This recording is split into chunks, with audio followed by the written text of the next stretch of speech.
was a kid and my voice changed. I've been told by people all over the country, people of different ethnicities, backgrounds, I've been told by people that I have an incredibly white voice. That's what they say. And people try to act like they can't hear it, but if I called and then showed up, you'd be surprised. Like, you know? Every time even my laugh is like, like every time I laugh, someone somewhere gets audited. Like that's what the auditing is.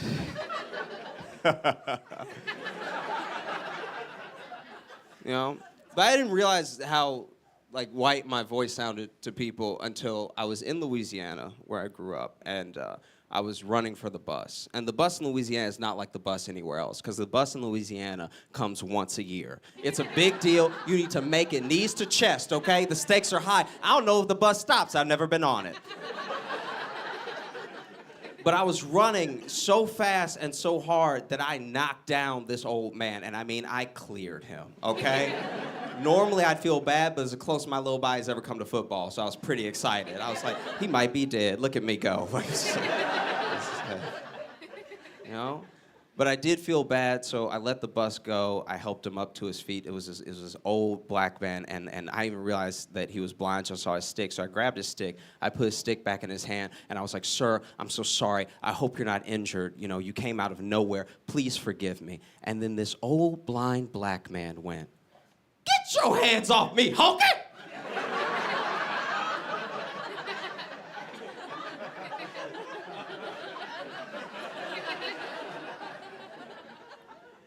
And I was like, "Sir."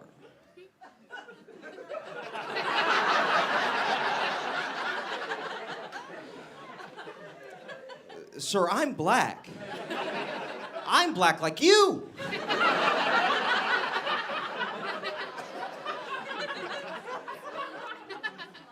And he was like, "Nice try, cracker." Like there was nothing I could do. And I've never had to prove I was black for it, so I got mad, but then the madder I got, the whiter I sounded. Until the point where I was just standing in front of him like, by golly, I'm black, gosh darn it! There's nothing I could do. It was terrible. You know? I don't know how to talk to people. Like it's a real thing. I have friends now, but the damage is done. When I was a kid, I'd just sit in my room and read encyclopedias, which is not a kid you want to talk to, you know? It's like, "How's it going, sport? You want to know how many miles the Earth is from the sun?" Oh, gosh. Get that away. You know what I mean? But now I'm used to being alone, so I'll just sit, I'll think about a thing, I'll sit and just be alone and thinking about the thing. But then when I talk to someone, they're like, "What are you talking about?" And I'm like, no, I'm not crazy. I was thinking about this all day. Like, I ran through all the channels, all right? I'm not crazy, you're crazy, okay? I can't be crazy. You need to check. You're just finding out. I've been here, all right? Like, the best example I can give is I don't get in heated arguments with people over, like, race or religion or politics or anything, because all the stuff I care about is too dumb for anybody else to care about. Like, everyone is, you know what I mean? It's just me, you know what I mean? Just by myself. Like, the best example I can give is when you go to the bathroom and you wash your hands and then you go to dry your hands, but there's no paper towels, there's just that air dryer. Where is the air coming from?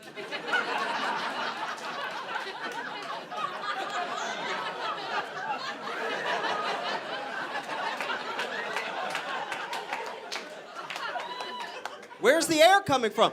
That is bathroom air. That is ass air, all right?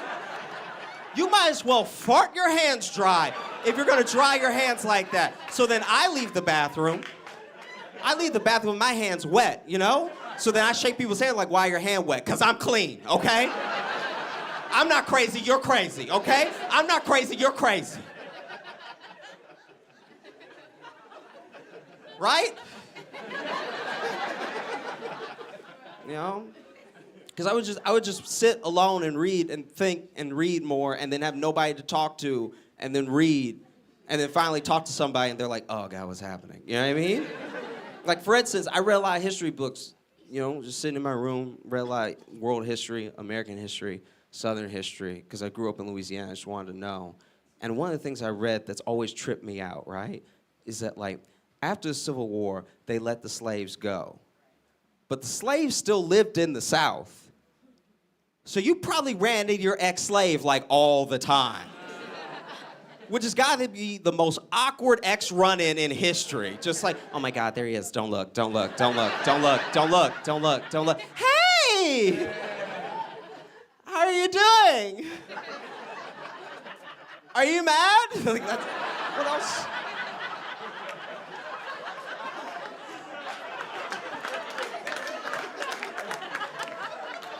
I mean, what's she gonna do? No lie, guys, I straight up, I had a nightmare one time. I had a genuine nightmare that I was a slave, which wasn't even the worst part of the nightmare. The worst part is that I was the worst slave in human history. I was so bad. I was yelling at the slave, and I was like, I'm not trying to start a revolution, I can't pick it up, all right? No, I passed out from heat stroke twice today, okay? You can whip me if you want, but I'm anemic, so I will bleed out. And that's on you, okay? Oh, you're gonna kill me? Please kill me. Please kill me. I would love for you this heat is what's killing me. I've had hay fever for 2 months. And then they moved me into the house, but they didn't teach me how to read, so I don't know any recipes. So the food is so bad that even the slaves are mad. Like, everyone is mad at me. And then I almost burned the house down trying to boil some water, you know? To the point where Massa comes up to me at the end of the dream, and he's like, look, look, I don't know what to do with you. You free, okay? Like, I can't.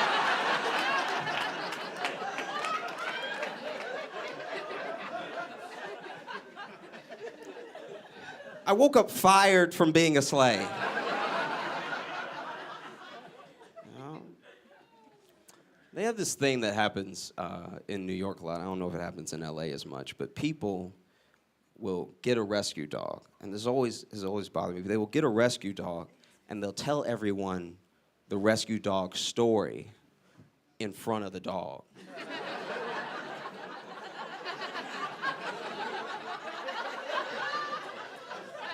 It's right there. You telling its whole embarrassing life story. It's right here. It can hear you. You know what I mean?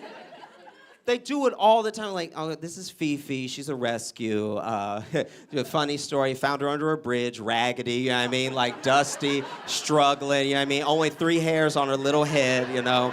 I tried to feed her. She even know how to eat. I was trying to feed her. She was like, she had no idea how to eat. And so I had to grab her little mouth. I had to chew the food. I had to put the food in her mouth. I had to make her little head chew. I'm a hero. I'm a hero is what I'm saying. I'm a hero. You know? I wonder if dogs do that to us. You know what I mean? Like, I wonder if dogs go to the park and see other dogs, and they're like, oh, yeah, look, that's Bill. He's a rescue. Michaela left him and he lost his job in the same week, so he really hadn't been doing anything, all right? I can't even watch my shows because he's at home all the time. It's absolute. Sometimes I will poop on the floor just to give him something to do that day, you know? And he'll try to act mad, but deep down he's like, thank you for giving me purpose. I appreciate it. Thank you so much. He's a rescue. I'm just trying to do my part, you know? Help out. There's a thing that always bothers me. I get upset with people over how they use language just because if you use cliches, I feel like you don't care about this conversation. Like, you're just using several things that have been said before. I think you're just making up things until I go away. That's what it feels like. Because people use the cliches without thinking about what they mean, you know? Like, people will say things like, have you ever noticed when people say, call me old-fashioned, it's always for something good? You know, people are like, call me old-fashioned, but you should hold the door open for the person behind you. Or like, call me old-fashioned, but the man should pay for the date. Bad things happen in old-fashioned, you know what I mean? Are you serious? No one's ever like, call me old-fashioned, but we need some slaves around here. We really do. Like, we really, there's no more overhead to pay, all right? If they can build the pyramids, they can make Subway sandwiches. I will not lose my franchise this year. You know? It's insane. No one's ever like called me old-fashioned, but I don't like when women voice their opinion. That just always, it has always upsetted me. Feels gross. I don't like it. They're just throwing out ideas that I would have had if they had given me enough time to say it myself. But then they're talking, and it's like, ugh. You know? The other one that I really hate, that really kills me, it really upsets me, is don't judge a book by its cover. I get what you're trying to say. I get what you're getting at. You know what I mean? Don't judge just on appearances.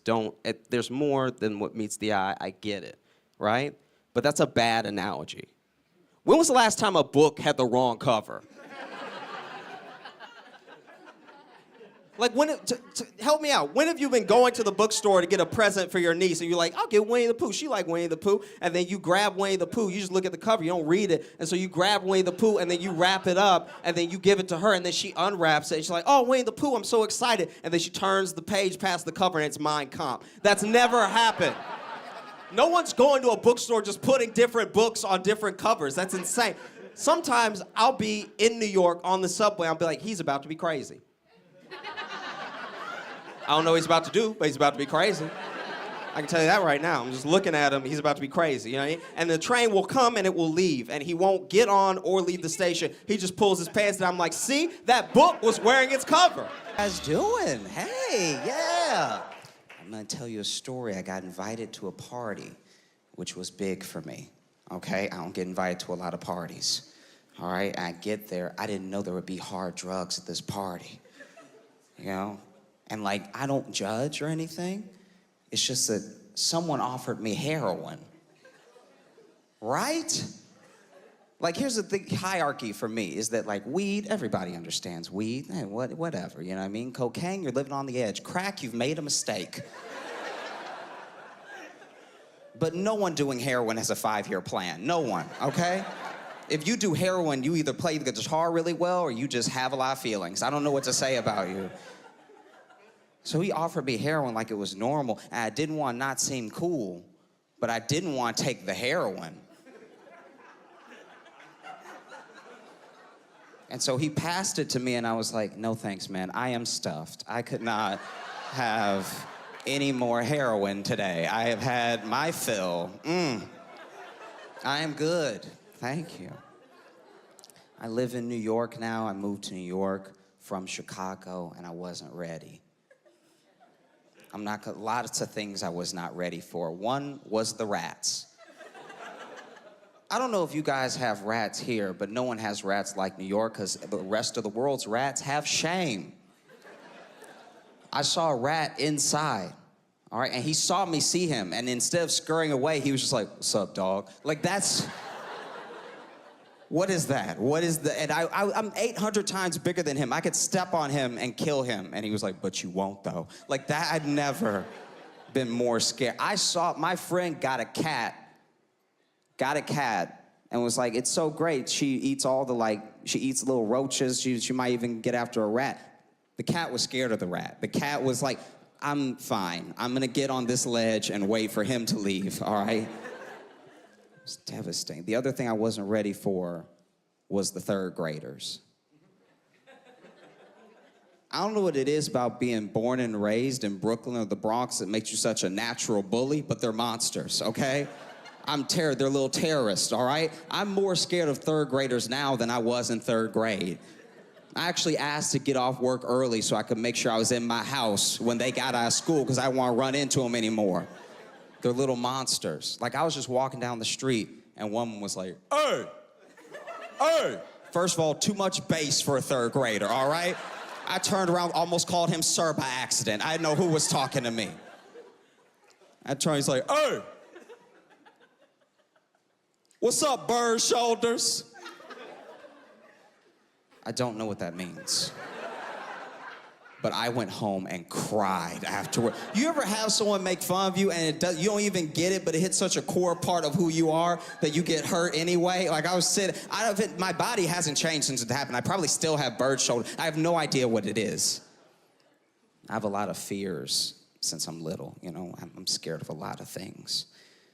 My biggest fear above like rats or third graders or anything else is just finding a dead white girl.